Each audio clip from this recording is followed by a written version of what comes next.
One thing I talk about in my book is I use incredibly small amounts of money to help people achieve positive long-term change in behavior. So I actually find my clients when they do little things.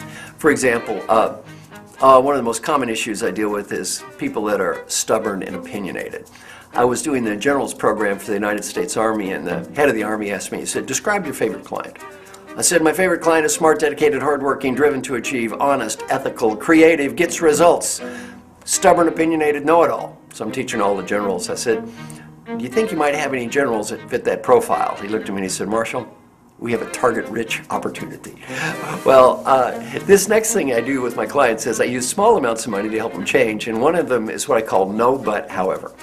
So when my clients begin a sentence with no but or however, I find them $20. So I'm reviewing this one guy's feedback, and he's stubborn and opinionated, and he looks at me and says, but Marshall, I said, that's free. If I ever talk to you again and you start a sentence with no but or however, I'm going to fine you $20. He says, but Marshall, 20. He said, no, 40. No, 60, 80, 100. He lost $420 in an hour and a half. End of an hour and a half, he said, thank you. He said, I had no idea.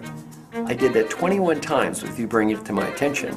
How many times would I have done it had you not been bringing it to my attention? 50? 100? No wonder people think I'm stubborn. This guy got so much better using this one technique.